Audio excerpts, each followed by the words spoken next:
Years later, I haven't gained a pound back. I started the PhD weight loss and nutrition program because I needed to be healthy to keep up with my crazy schedule. Most people start a weight loss program to get healthier. So why is Big Pharma spending millions to convince you to use their weight loss injections that do just the opposite? Do your homework. Weight loss injections have harmful side effects and lifelong dependency. Take a natural approach that isn't connected to Big Pharma's bottom line. PhD changes the way you think about food. You'll learn to quiet cravings and finally release the unhealthy belly fat. PhD weight loss is leading the charge to make America healthy again. Text the word healthy to 717767 or visit myphdweightloss.com. That's the word healthy to 717767. It's worked for me. It'll work for you. 717767. Text the word healthy. Celebrate Independence Day with Wholesale Fireworks, America's fireworks authority. Shop artillery shells, 500-gram cakes, novelties, sparklers, and more. 175 items priced at $9.99 or less. Wholesale Fireworks has it all and at a great value. Join the Wholesale Fireworks Rewards Program and get a show starter free, along with money-saving coupons. Wholesale Fireworks, we sell the big stuff. Find a superstore or tent near you at wholesalefireworks.com. America's best fireworks are Wholesale Fireworks. Convenience just got an upgrade. Farmers State Bank of Oakley is excited to announce the opening of our brand new ATM along Highway 40, right next to Sonic Drive-In. Whether you're grabbing a snack or on the go, you can quickly access your cash without the detour. It's banking made easy, right where you need it. Farmers State Bank of Oakley, member FDIC.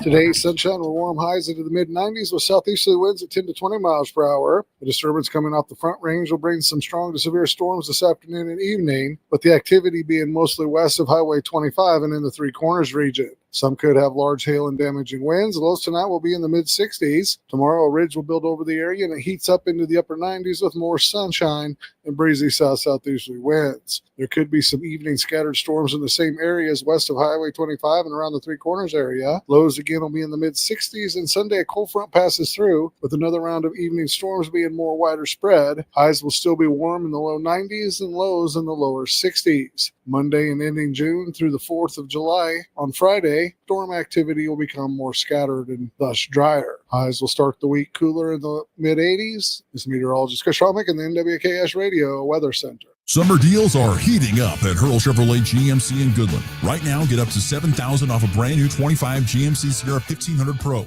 Or choose 0% APR for 36 months plus no payments for 90 days on select 25 Sierra 1500s. Need more muscle? Drive off in a 25 Sierra 3500 with 3.9% APR for 48 months, or grab $2,750 select market purchase allowance. GMC Professional Grade.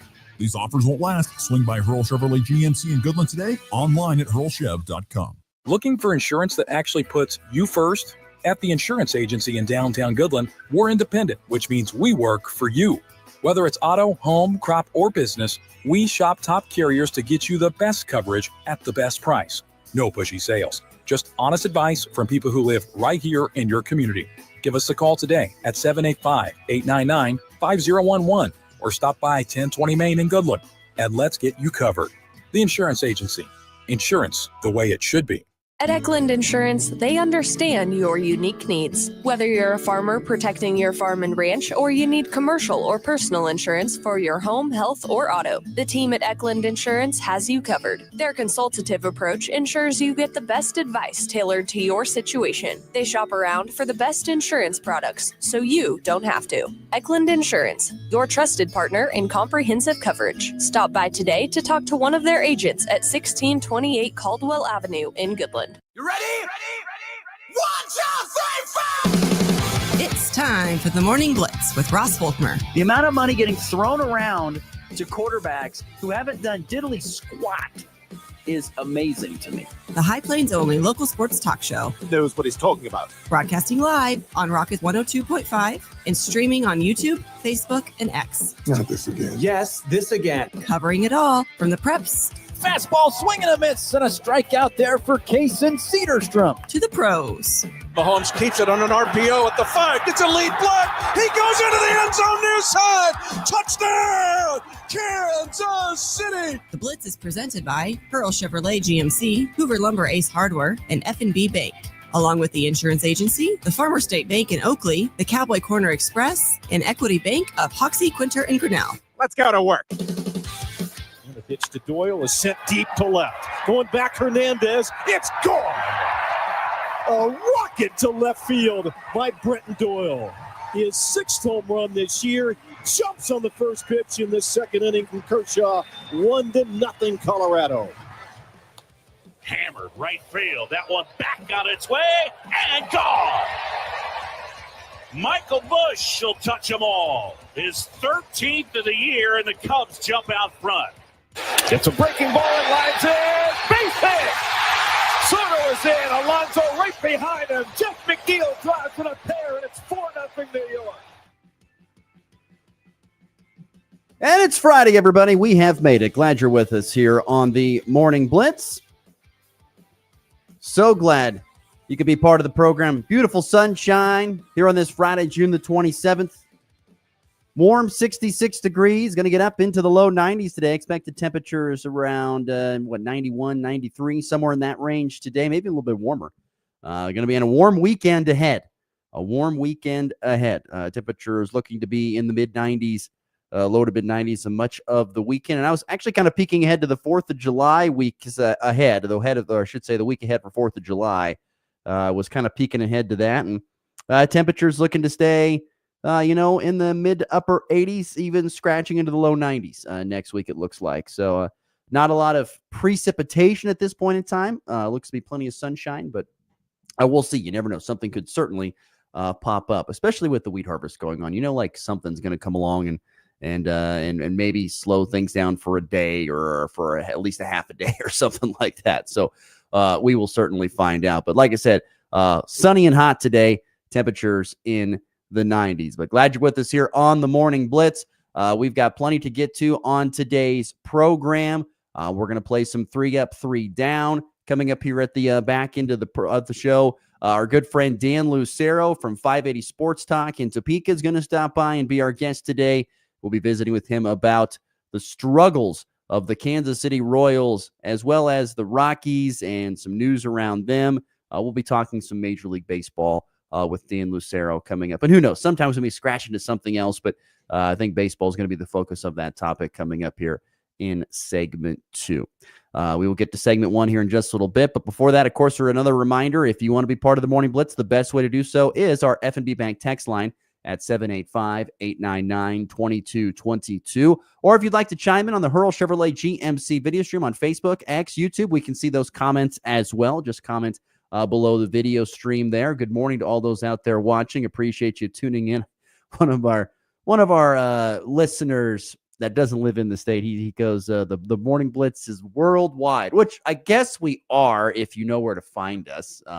We're worldwide on the audio stream as well at ndbksradio.net if you'd like to tune in and listen that way. If you are, we appreciate you. And also, of course, a shout out to all of our podcast listeners that download the podcast and listen on their own schedule. I'm a big podcast listener, so I respect those people and appreciate you downloading, subscribing, and tuning in. If you don't, you, of course, can listen to the show anytime, anywhere on your favorite podcast, Spotify, Apple, Amazon, whatever it may be. We are certainly willing to accommodate you there. But plenty to get to on the program. Like I said, FB Bank text line open at 785-899-2222. Before we dive into our first segment, first and foremost, want to say a big thank you to all those that made the trek over to the new location yesterday for our open house. We had a really good turnout. We all pretty much ran out of food except for a little bit of corn. But we had a wonderful time. It was great to see great to see the people come out and check out the station and see the new building that we've put together here on the south side of Goodland. So really do appreciate everyone coming out and seeing the work that's been done to make this one of the finer and definitely one of the newest, if not the newest, broadcast center in the state of Kansas. So really do appreciate everyone that came out yesterday. And even if you stopped by for just a minute to say hello or stopped by and sat down and visited for a while. Appreciate everyone that came by and was with us yesterday. It was great to see you all. And so thank you so much for coming to our open house. And like I said, making it a pretty good deal. Me and Raleigh were visiting after. We visited a bit this morning. Turnout was really good. We thought it was a really good turnout. So once again, thank you. And thank you to all those, of course, who helped us with tables and tents and things of that sort to make yesterday possible.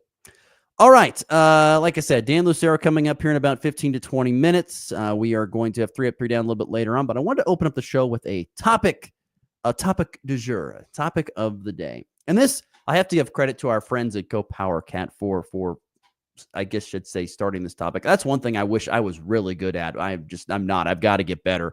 Is finding interesting topics to discuss. But this one caught me because it pertains to the Big 12. And so our friends at GoPowerCat.com, Tim Fitzgerald and crew, were having this discussion on their Big 12, their weekly insider show that they like to do there. And the question was, does the Big 12 need a leading brand in football? Does the Big 12 need a leading brand in football? It has a leading brand in basketball. If we're talking men's basketball, it has a leading brand. In fact, it has multiple leading brands. But with the, ever since Texas and Oklahoma left the conference last year and joined the SEC, and what can I say? The Big 12 added some other teams, the Colorados, the Utahs, the Arizonas, the Cincinnati, brought those in. Who is going to lead? And we know in basketball, it is Kansas. Kansas, and I would say probably Arizona are probably your 2 biggest brands in men's basketball, if we're talking about that. But they were talking about in football. If you're in football, who is going to be the ringleader? Who is going to be the flag carrier for football in the Big 12? But the question was, do they need to have a flag carrier or a leading brand in football, the Big 12 conference? Do they need that? And so if you want to answer in, we'd love to hear from your thoughts on the FB Bank text line at 785-899-2222, or of course the Hurl Chevrolet GMC video stream. So once again, the question is today, and your thoughts and comments are always welcome. Does the Big 12 need a top dog? Do they need a leading brand in football? Do they need one? And I believe that they do. Yes, they do need one. And it's for multiple reasons. So I think you need a team or a school to come in and to win and become a team to beat year in and year out. Become the standard of the Big 12. You need a team to do that. So, for example, the standard of the Big 12 for the longest time was Oklahoma, because they came in, we can go back to even to the Big 8 for crying out loud. Go back to the Big 8. They were kind of the standard of the Big 8 because they were playing for Big 8 titles every single year. And because of it, they were going to, the Orange Bowl and whatever other Sugar Bowl, whatever it might have been, and playing for national championships. They were playing for all that. And I think in today's, what's the word I'm looking for here? In today's landscape of college football and college athletics, and particularly with this playoff formats that we've discussed multiple times on this show, and they continue to adjust them and change them. Like I said, it was at 4 for a while, and there were guidelines to making it to the 4, and then just recently it expanded. And I think the expansion was fine, but now they're looking at jumping from 12 teams up to 16 teams.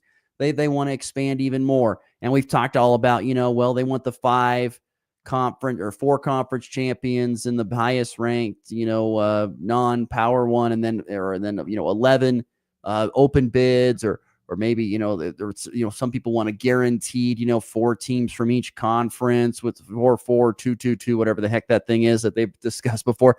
But my point is, in this new era, is that you need to, I think the Big 12, for example, needs to have a leading brand.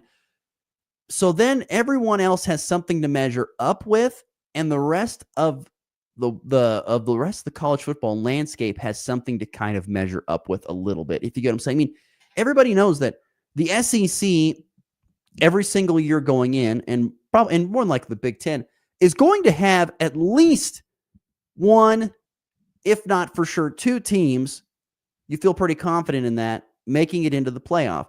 And the reason why is, I think, one of the big reasons why is because each and every year there is a connotation that, well, Ohio State is really good. We know that they're really good. We know that no matter what, they're probably going to only lose, on a worst case scenario season, 2 games.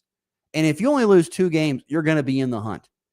And the same thing in the SEC. Well, we know pretty much every year that Alabama is going to be up there, probably losing no more than 3 games. We know whoever else you want to throw in here is going. We know there's going to be that team there. And so the Big 12 just, and once again, we have a very small sample size here, but they didn't have that last year. Now, we did get very competitive and entertaining games, and it made the conference maybe the most intriguing of all of them during the regular season. The problem is it did not help when it came to the college football playoff. It did not help. In fact, you only had one team from the Big 12 make it into the CFP. That was Arizona State. That was your champion because they won it. Otherwise, Iowa State didn't make the cut despite going 11-3. BYU didn't make the cut because they lost the wrong time, went 11-2. And everything else behind them, Colorado's 9-4. Kansas State was 9-4. KU was 5-7. You can go down the list. Those records aren't good enough to be considered in the college football playoff. So, yes, I believe that there needs to be a top dog, a leader in football. There needs to be a team. And the thing is, it just doesn't happen overnight. It's not going to just happen right now. It's going to have to take time. You're going to need Kansas State to go out there and win a Big 12 champion, win 2 Big 12 championships over the course of 3 years. You're going to need the same type of team, maybe not even winning, maybe it's even winning it every now and then, but constantly appearing in that. I think that's what you got to have. You got to constantly have someone at the top that other teams are striving to be, instead of beating up on each other. You got to have some team that teams are striving to beat, because then they become kind of like the standard, the bearer, the flag bearer. Let's see here. Greg on the FB Bank text line at 785-899-2222 says, yes, the Big 12 needs a leading brand. Need 3 or 4 teams to be in the college football, the mix of the CFP all the time. Well, I would agree. Yes, absolutely. You're going to need it. You're going to need 3 or 4 teams in the mix. But I think it would help. And Greg, once again, correct me if you think I'm wrong here, but I think it would help, once again, if there is a top dog to chase.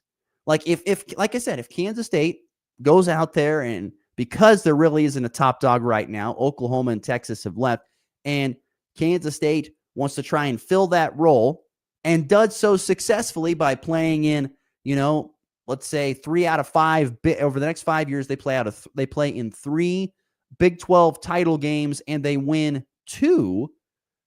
That's pretty darn good. You all of a sudden have a team and like, well, geez, now Kansas State is kind of becoming the flag bearer of the Big 12.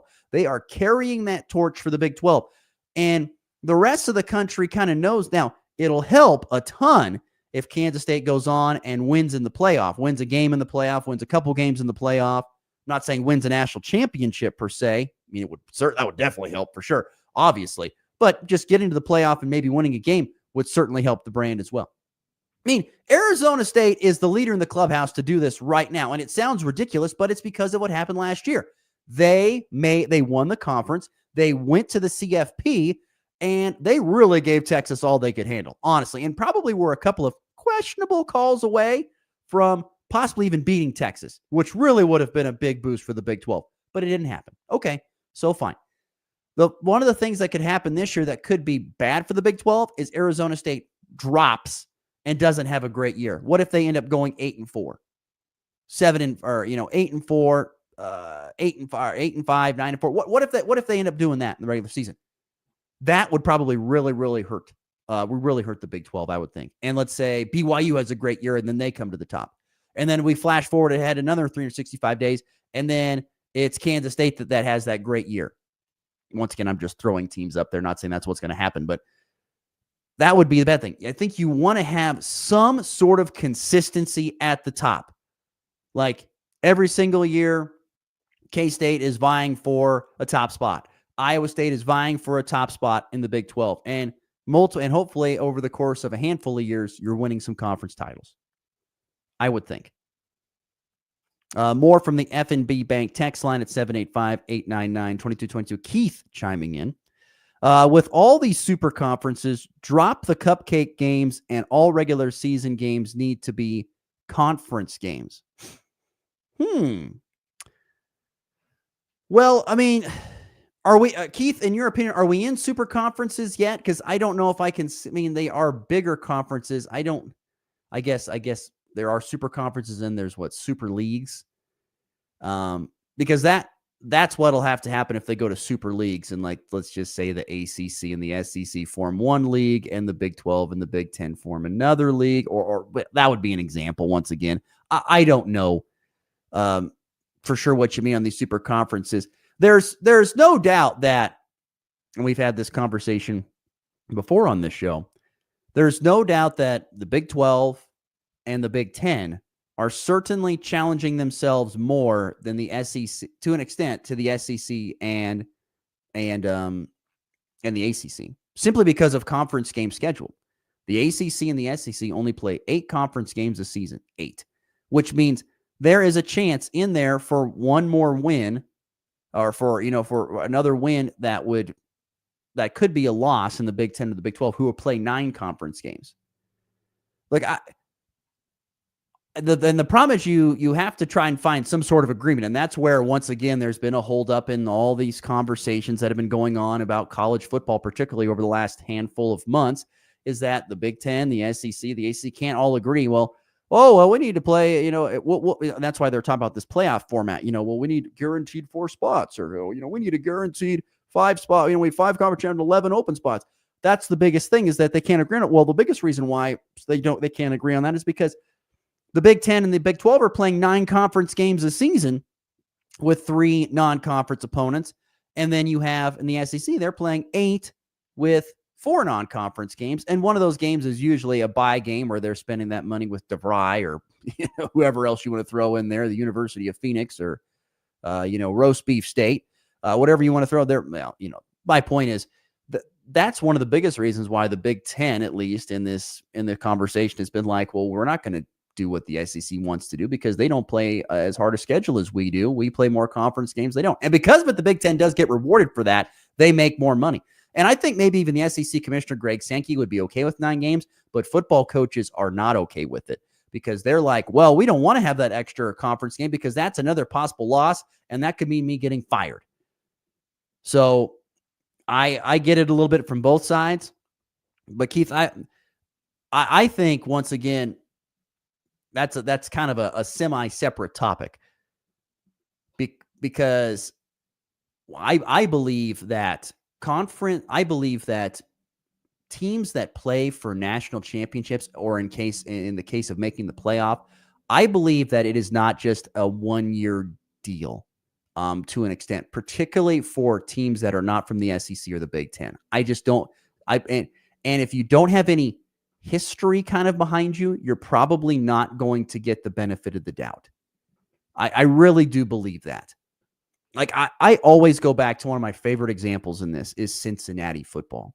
If you think about it, Cincinnati football, they made the college football playoff underneath Luke Fickell a few years back. That was when it was just 4. I mean, that's really impressive what Fickell did. But my point being is that was not something where Cincinnati could go undefeated and then make the college football playoff. No, because they were looking at it, well, Cincinnati went undefeated, but who'd they play? Well, they didn't play any power conference teams, so, they don't deserve to be in the top 4. They could be in the top 10, but they aren't be in the top 4. That's what people were saying. But then they went back, and so they went undefeated. Then they went and did it again for a second season to put themselves in position to be in that college. It almost took 2 years to do that because they were playing in a league that didn't have a top dog. They were playing in a league where they were considered they weren't tested. And guess what? The Big 12 is kind of in that spot a little bit. People outside look at the Big 12 as, well, I mean, it's a good group of teams, all pretty equal, but I don't think that they're going to, blow anybody out of the water. Well, that's why, once again, you need to have, I think, a top dog or a leader in the clubhouse. You need to have someone who was like an Oklahoma or a Texas in previous years that was considered at the top. And once again, those brands are built by winning consistently, year in and year out. Finishing 9-4, 7-5, whatever you want to go, whatever record you want to throw out there, finish 8-5, those records, it's not going to get it done. You got to be up there. You've got to be up there winning 9 or, those double-digit games and playing and being in the hunt for conference championship races every single year and winning some conference title games along the way. I think that is just part of the deal. You're going to have to do that. So that's where I stand. So I believe, yes. The question, once again, was, does the Big 12 need a leading brand in football? Do they need a top dog in football? Yes, they do. They do need one. They need a team to win and then continue to be that team to win, to become that team to beat. And I think that's going to help them. And it would also help a lot, once again, if they go to the playoff and they win a game every now and then. That's going to be huge. That will certainly be. And the Big 12 really took a hit last year because, I think people thought Utah was going to come in and have a great year. Well, they finished in the bottom quarter of the standings. They went 5-7. It was not great. People picked Arizona State to finish last. Guess what? They won it. I mean, that kind of unpredictability doesn't help the Big 12 in any way, shape, or form. It really doesn't in the long run. It's exciting for us. I mean, I like it. I think it's great. It's entertaining as all get out. You never know who's going to win each week. But from the perspective of a committee trying to put together a college football playoff bracket, I think it's going to be very difficult to do. So I believe, yes, there needs to be a top dog in the league. And I believe that there are going to be,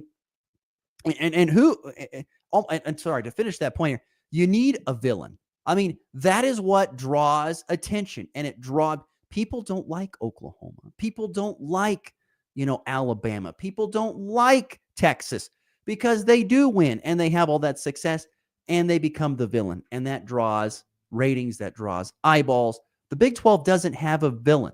They don't. They just don't really have a villain. I know some people might say, well, Colorado could play that spot a little bit. Yeah, maybe. I mean, we'll see how it looks now, but they don't have a villain. You got to have a villain.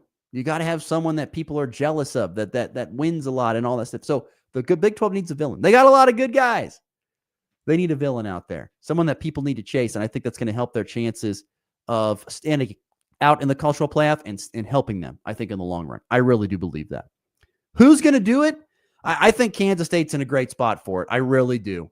I really do. They have facilities, financial backing, great coaching. They've recruited very well. I think Kansas State is in a prime position to do it. They're in a prime position. I think Texas Tech is in a prime position to do it. Once again, facilities, financial backing, coaching, we'll see with Coach McGuire, but they got a lot of great things going for them. I think BYU's another team. They have that interesting deal because they go on those missions, so they come back and they're older. They've got a ton of money that's going to back them, as we've seen in basketball and football. They've got that. I think they can be consistent. Matt Campbell has proven that he can be pretty good at Iowa State. We'll see. I don't know. But, yeah, I think those are probably your biggest contenders for being the flag bearers of the Big 12.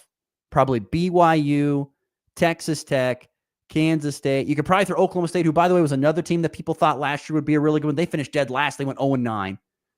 But they've got financial backing, and they've got a good coach, I think, in Mike Gundy. But it didn't happen. Once again, last year was just a bad year for the Big 12 when it came for it being the first year of the cultural playoff because their top dogs didn't do anything. They were bad. And when the people think that the top dogs are bad, then the rest of the league is thought to be bad. So, I don't know. I think it's going to be a fascinating conversation as we push forward here. But yes, I do believe the Big 12 does need a leading brand. Who it will be, I don't know for sure. We're going to find out, but I do believe Kansas State could be one of those teams. We'll see about Kansas once again. I don't know. I think they've got a great coach. I don't know a lot about financial backing in football, honestly. Facilities are great, though. I mean, we know that with the brand new stadium and all that stuff, but we'll see. I don't know. But the Big 12 does need a leading brand. And who it's going to be, I don't know. We'll find out here in the coming years. And it's not going to be answered this year. It's going to be answered in about a handful of years. Okay, 7:31 Mountain, 8:31 Central Time. Thanks again to the FP Bank text line for chiming in with your thoughts. Let's take a quick break. When we come back, we are going to Visit with Dan Lucero, change gears, talk a little bit of Major League Baseball with the man who knows a lot about a lot. That's Dan Lucero next. You're listening to the Morning Blitz. If you're shopping for a banking institution, visit with Equity Bank of Hoxie, Grinnell, and Quinter, Kansas. The Equity Bank is heavily invested in local business and activities contributing in many ways back to their community. Their employees are involved with many organizations and area events. Plus, a lot of experience comes with that staff. You'll find valuable local assistance when you bank at the Equity Bank of Hoxie, Grinnell, Quinter, and other locations in Western Kansas. The Equity Bank, member FDIC. Summer deals are heating up at Hurl Chevrolet GMC in Goodland. Right now, $1,000 off a brand new 25 GMC Sierra 1500 Pro. Or choose 0% APR for 36 months plus no payments for 90 days on select 25 Sierra 1500s. Need more muscle? Drive off in a 25 Sierra 3500 with 3.9% APR for 48 months. Or grab $2,750 select market purchase allowance. GMC Professional Grade. These won't last. Swing by Hurl Chevrolet GMC in Goodland today. Online at hurlchev.com. It's time for a check of the markets with the Anderson Trade Group on the Kansas Farm and Ranch Radio Network.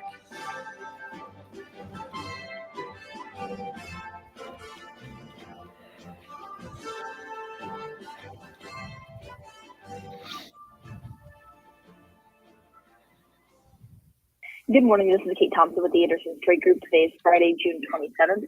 On the overnight last night, July corn higher 4 1/4 at 4.18 3/4. September up 5 cents at 4.09. December up 5 1/2 at 4.26 1/2.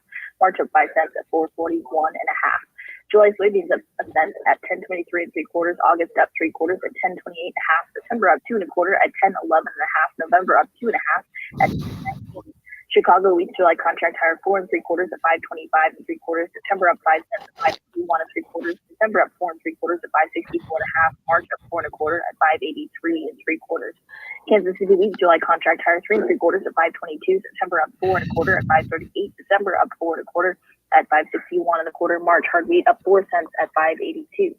On the stock market this morning, the Dow up $138 at 43,856. The S&P up 15 at 6,210. The Nasdaq up 63 at 22,732. Crude oil down 33 cents a barrel at $65.57. Gold lower $65 an ounce at $3,282. If you have any questions about marketing grain, would like to talk about risk management options, give our Colorado off the call. John Hankey or John Stiles at 970-744-4484. Or in our Kansas City office, myself, Tom Pluto, Jared Ball, or Tyler Ghosh at 913-748-3000. The Anderson Trade Group, proud market partners with Kansas Farm and Ranch Radio. Find out more at andersongrain.com. The risk of loss through trading futures and or options is substantial, and each investor and or trader must consider whether this is a suitable investment. Past performance, whether actual or indicated, is not indicative of future results. The Anderson Trade Group has no guarantee that the advice given will result in profitable trades. Bugs can wreak havoc on post-harvest stored grains. A strong control plan helps stop insects before they start. At Central Life Sciences, we believe in making every kernel count towards your profits. That's why Gravista Insecticide, a grain protectant, features a synergized insecticide with an insect growth regulator, now available in a convenient quart size, designed for empty bin treatments to help you store smart and make every kernel count. Contact Maya Butler at bugfreegrains.com to learn more.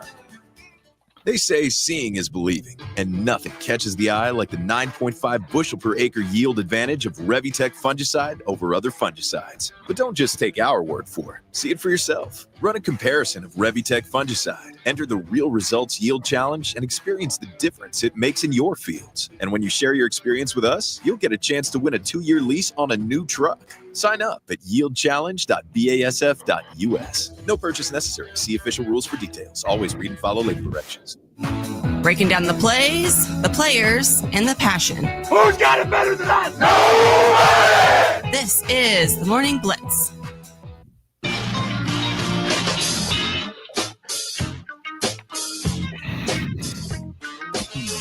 $8:36 Central, 7:36 Mountain Time on this Friday, June the 27th. Once again, going to be a toasty one here on the High Plains, 93 and sunny. Great weekend for being by the pool. Speaking of pools, I know a guy who has one. Yeah, he's got a pool. He's right there on the Hurl Chevrolet GMC video stream. Morning, Dano. How we doing, buddy? What's up, Ross? How are things going? Great to be with you. Great to be talking to the great folks of Northwest Kansas. We did get the pool open in earnest with our first real pool days of the year this past weekend. Got our 1-year-old into the pool. Think he's digging it. He really likes the nets. You know those. You got the skimmer nets that you get the leaves fall in. Leaves and the bugs out, right? Yeah, exactly. He took hold of one and would not let it go on Sunday. We were in the pool. He would not let go of the net. We tried to take the net from him. No, not okay. So, and you know how 1-year-olds are, Ross. Oh, when yes. you try to take something from them that they're really enjoying. The world is over. The world is ended. That is sure. Yeah, we had good start to the pool summer for sure. Well, that is awesome. How much pool prep work goes into getting the Lucero Manor pool up and running? Brother.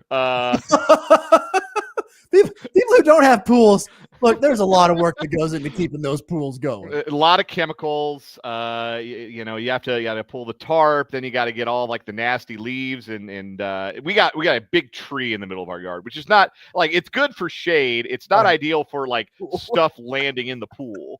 So you got to get all of that out and vacuum the floor and vacuum it again and vacuum it again.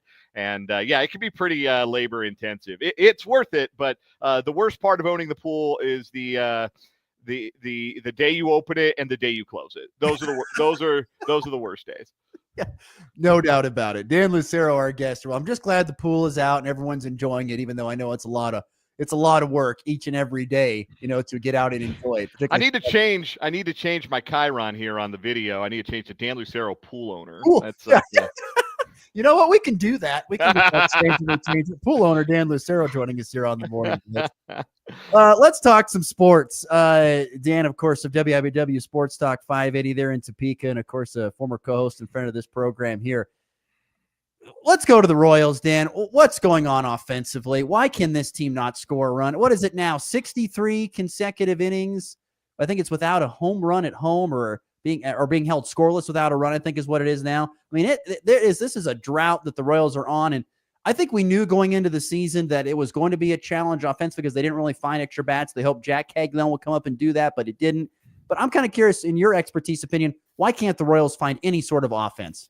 Let's start with your first question. What's going on with the Royals offense? Nothing. And that's the problem. There are a lot of really grim stats. I think you have to look at the fact that now they've lost 10 straight at home. And the last one they did win at home was 1-0. So in their last 11 home games, they've scored a total of 13 runs. And that is just not, under any set of circumstances, going to be acceptable. It's really hard to win baseball games when you average less than a run and a half per game for that 11-game sample. It's a miracle you win any. So no surprise that the Royals are mired in this home losing streak that is going to tank this season. Thank you for updating the Chiron on the video. I want to do that for you. Pool boy is a little rough, but true. It's accurate. Nothing better than vacuuming the pool and listening to a baseball game on a Sunday afternoon. Right, it's the best. Pool boy. Cold one in one hand. Yeah, man, it's as good as it gets. Anyway, the Royals don't have an extra base hit with the bases loaded this year. I don't know if you knew that. Wow, that's unbelievable. They have hit 56 home runs with which is second fewest in baseball. Only 3 of those have scored more than 2 runs with one swing. They have 3 3-run home runs. 2 of them came on the last road trip. One of them was on opening day. They do not, as you might guess, have a grand slam. They don't score runs in bunches. They don't hit for power. They don't have the ability to put up a crooked number unless they string together a bunch of singles, which if you've got a bunch of guys who hit 280, you've given yourself a chance to string together some innings with a bunch of singles. The Royals don't have that. They got a bunch of guys hit 240 or worse. So it's just not a real good offense. We're back to where we were last year where, okay, if it's not the studs, then it's nobody producing. The studs look a little differently this year because Salvador Perez is having a career worst season, but Michael Garcia has taken a step forward offensively. So fine, throw Garcia in the mix with Bobby Witt Jr. and Vinny Pasquantino, both of whom, Bobby Witt Jr. is not as good as he was last year, which That's not that big a knock because he was otherworldly last year. He's been merely really good this year. The Royals couldn't afford for him to be merely really good. They needed him to be superstar at the plate, Bobby Witt, and he's been something a little less than that. Vinny Pasquantino's been, on balance, about the same hitter that he's been for most of his career, and the Royals needed a step forward from him. They certainly couldn't afford a step back from Salvador Perez. They needed Jonathan India to be real good. He hasn't been. They needed a step forward from somebody else. They haven't gotten it, and they're stuck where they were last year, where if it's not our big guns firing, we don't have enough offense. And now the big guns aren't firing, and you see the results. 1 run over 3 games in this sweep against the Rays to start this homestand. I mean, it's amazing to me because it's not like as if they got to put up a ton of runs to win. I mean, they don't have to. I mean, that pitching staff, as we've seen all season long, has been stellar, and you being a former pitcher knows that. But they don't have to score a whole lot of runs, but they can't even do that. No, that's the frustrating thing about this, right? Is that the bar is really low. They still managed to, despite the fact that now we're 81 games into the season and they've scored 2 or fewer runs in 38 of those games. It is really hard to win a baseball game with 2 runs. It is borderline impossible to win with 1. It is, in fact, impossible. I've never seen it happen for a team to score without scoring a single run in a baseball game. I think the next team to do that will be the first. So you're cutting yourself off at the knees offensively in half of your games, virtually 38 out of 81. The fact that the Royals have 38 wins is a testament, again, just how good this pitching staff has been. Chris Bubich has made a great leap forward. Noah Cameron has been a revelation coming up from the minor leagues. Seth Lugo, Michael Wacha, veteran guys delivering what you would have expected from veteran guys. And the bullpen has been, by and large, really solid despite themselves dealing with some injuries. You really like where the Royals are at pitching staff wise, but if they could just score 4 a night, 4 would be good enough. A lot of nights for this Royals team and this Royals pitching staff, but man, this offense can't even get them there right now. Dan Lucero is our guest, 580 Sports Talk, pool owner, pool boy here on the Morning Blitz. Jack Caglione has really struggled to get going here at the major league level. Do you think it has anything to do with the fact that he barreled through AAA in just what felt like was just a quick cup of coffee? There was always going to be an adjustment period. If you go look at Bobby Witt Jr.'s first 3 weeks in the major leagues, when he broke in 2022, the numbers are pretty similar. In fact, it took a full month and change for Bobby Witt Jr. to hit his first big league home run. So Jack's already got him beat there. He was faster, hit the ball over the fence than Bobby Witt Jr. was. I think most of this is just the major leagues are really hard. And also, early on in his stint, Caglione hit into some hard luck. He was hitting the ball really hard. He just happened to be hitting it at big league defenders, and those guys are in the bigs. They make those plays. So his numbers could look better if he'd had maybe a little better luck. He's still doing the things that you would have expected that he would do. He's got tremendous bat speed and the ability to hit the ball really hard. What he hasn't been able to do is elevate the ball, and what he has struggled with is picking out which pitches to swing at and do damage against. He's got such great talent for getting the bat to the ball. Sometimes when those guys get to the major leagues, now they're facing pitchers who know that about them and can say, all right, get your bat on this. It's going to be 2 inches off the plate, but you can't square it up.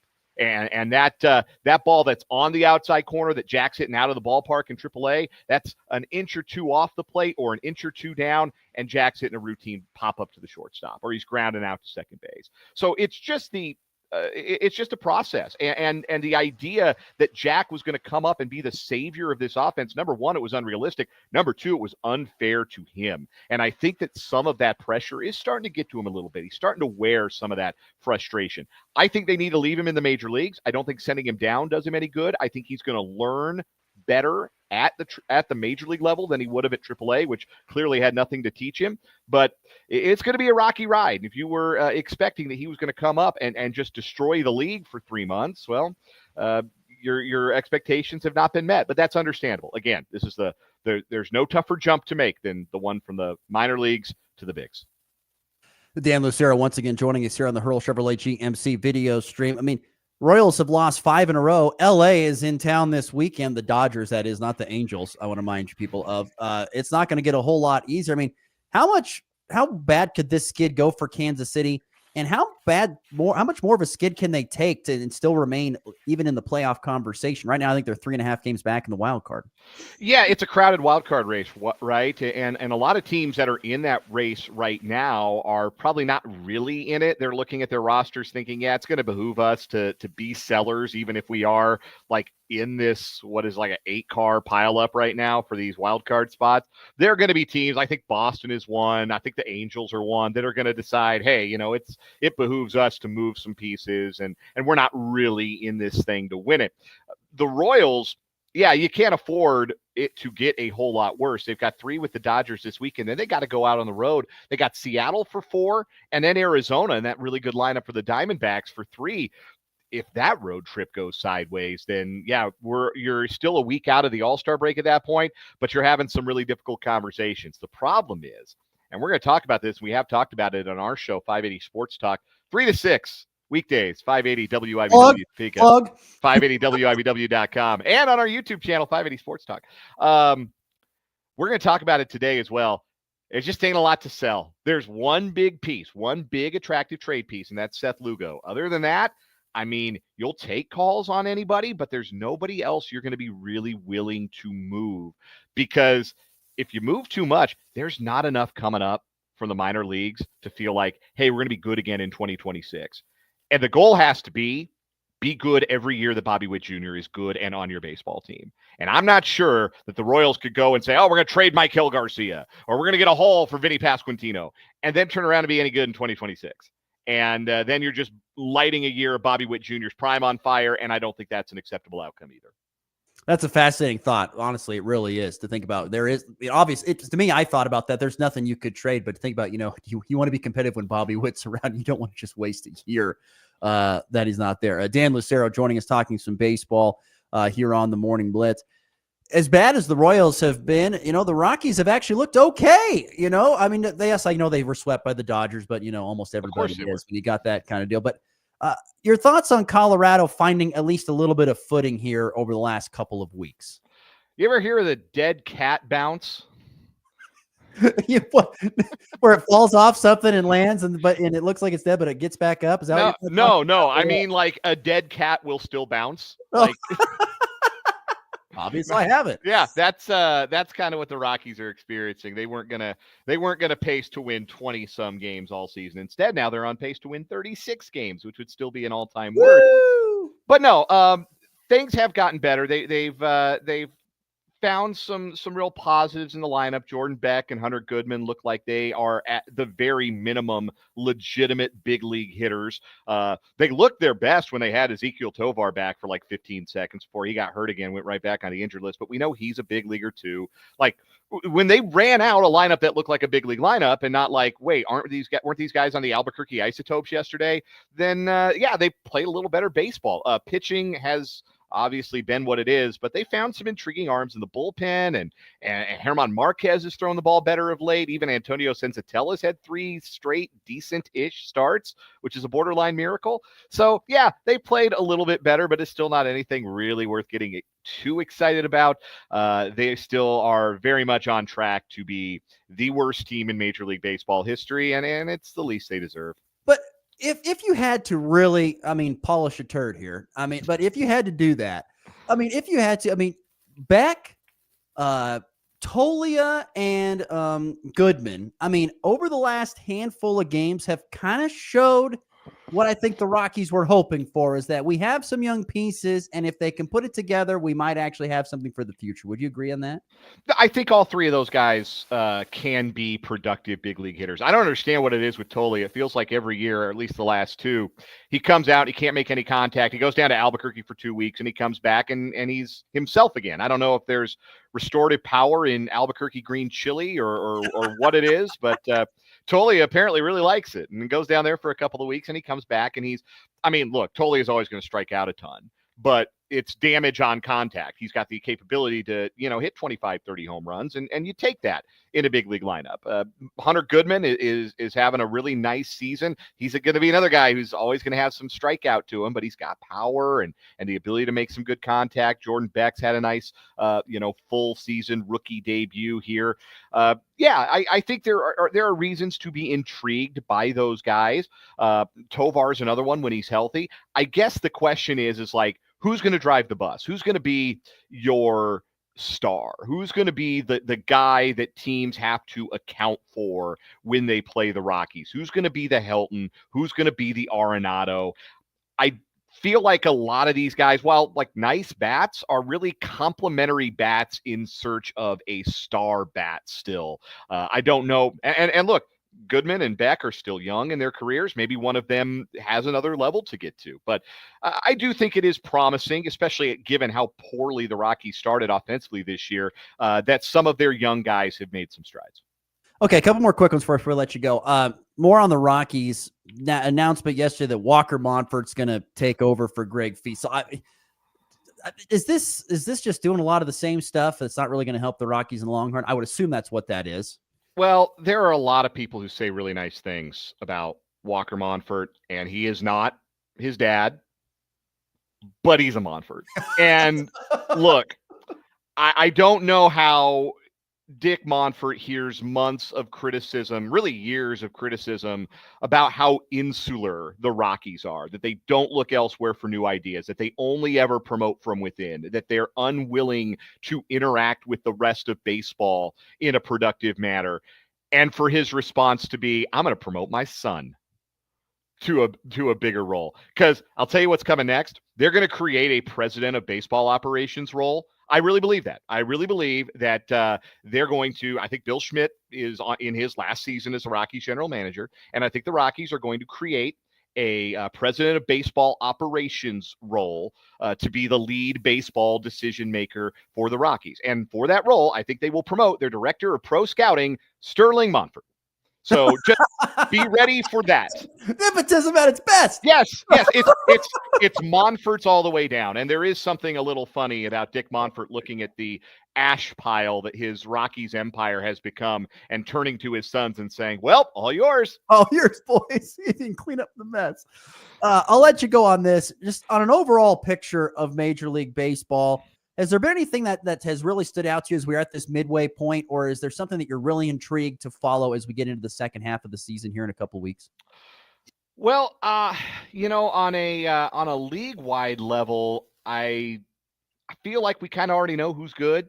I don't know that we've got a lot of like second half surprises ahead of us. Like we know who's good already, and be interesting at the trade deadline to see what kind of moves teams like the Cubs and the Dodgers and the Tigers and the Yankees and the teams that have established themselves as the real front runners, Mets, Phillies, what kind of moves they make to get better, because I think we've already kind of established who's really good. I think the things that I'll be watching in the second half, Shohei Ohtani's continued return to the mound. Ronald Acuna Jr. has been dynamite since his return from injury. Can he lift the Braves back into the playoff race? And if you haven't seen the young fireballer out of Milwaukee, Jacob Mizorowski, you need to see that dude pitch. He's built like a coat rack, and he's flinging 103-mile-an-hour fastballs. He's something to watch. I'll be checking him out every 5 days as well. How excited were you to watch him and Skeens duel a couple days ago? Listen, man, I had it fired up at work. I was watching at work, and then Skeens' defense let him down. He only ends up pitching 4 innings. It was kind of a dud, but no, that was cool. It was cool to have a pitching matchup. We get that. We don't have enough time for me to rant about this, but we don't get that often enough anymore, that marquee must-see starting pitching matchup, because the guys are going to be 5 and fly. Yeah, nope, you're exactly right. Dan Lucero, 580 Sports Talk, pool owner, pool boy. He can do it all. Dan, it's always great to catch up, my friend. We'll do it again soon. Have a great 4th, and we'll see you later. My pleasure. Happy 4th of July to you. You take care. Once again, great stuff there from Dan Lucero joining us here on the Morning Blitz. Always great stuff, great information, great entertainment there from Dan. All right, we're going to take our break. When we come back, we'll wrap up the show with a very fast 3 up, 3 down. That is next here on the Morning Blitz. This is Danny Zwaggart with the Schooler Company. Since your crops are the most essential part of the global supply chain, let us help be your strategic marketing partner. Whether it's an extra truck at harvest, marketing your on-farm storage, or asking us about our unique risk management solutions, we have the tools to help you navigate these ever-changing markets. We are partners in helping your operation run as smooth as possible, and our local merchandisers are deeply knowledgeable about supply and demand and the current market movements. So give Schooler a call today at 785-890-3639. If you're looking for top-notch auto care, JG Tire and Auto has you covered. They specialize in alignments, brakes, and complete vehicle service to keep your ride running smooth. Plus, they offer Toyo and Ironman tires at exceptional prices, perfect for any budget. Whether it's a quick oil change, new tires, or a full repair, Jim is there to help. At JG Tire and Auto, they combine quality service with prices you'll love. Stop by on North Main and Goodland or call 785-890-8473 to schedule your appointment. Hey, Dr. Rains here from Rains Chiropractic in Goodland. If pain and stiffness are getting in your way, let's fix that. Our goal is simple: help you feel better, move better, and live better. We create personalized treatment plans that get results, plus we accept Medicare and Blue Cross Blue Shield of Kansas. Whether it's your back, neck, or just daily discomfort, we're here with advanced techniques and whole body approach to get you back on track.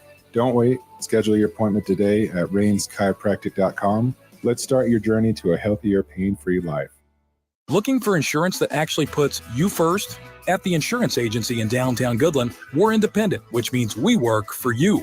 Whether it's auto, home, crop, or business, we shop top carriers to get you the best coverage at the best price. No pushy sales, just honest advice from people who live right here in your community. Give us a call today at 785-899-5011 or stop by 1020 Main in Goodland and let's get you covered. The insurance agency. Insurance the way it should be. From the headlines to the highlights. It's good! The Wildcats are champions of the Big 12! This is the Morning Blitz.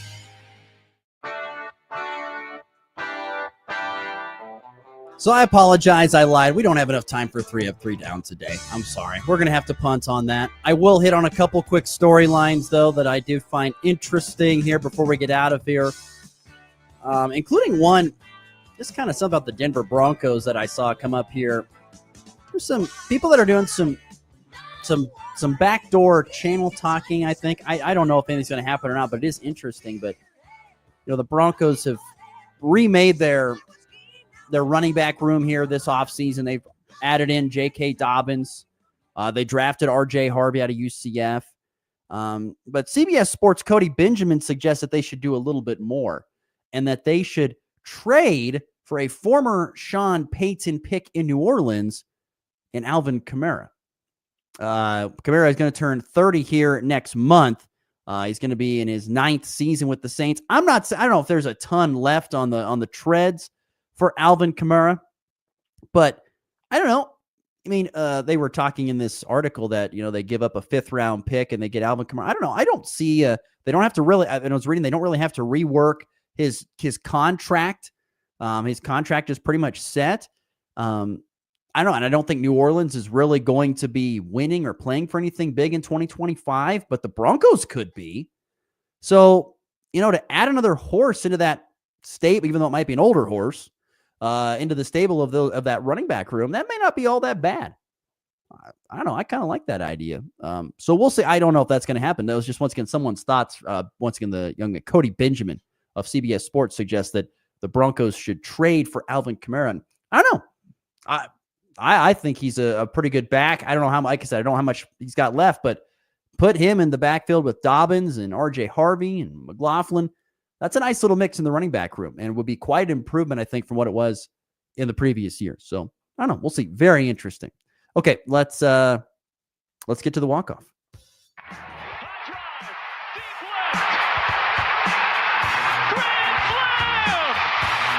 And back lifts his ball deep to right. How about a walk-off Brady? Thomas to the 10. Denver's going on to New England. They win it on the first play of overtime. Mahomes swings it. It's there. Hardman. Jackpot. Kansas City. The Chiefs have requested more time from Kansas lawmakers to finalize plans for a potential move across the state line. Team president Mark Donovan says progress is being made with a domed stadium, a team headquarters, and an entertainment district in Kansas. This is a very interesting thing to follow, and I hope to get Jesse Newell on sometime to discuss this a little bit more in depth. But So Missouri is offering up to 50% in stadium funding, while Kansas is offering up to 70% on funding for the stadium.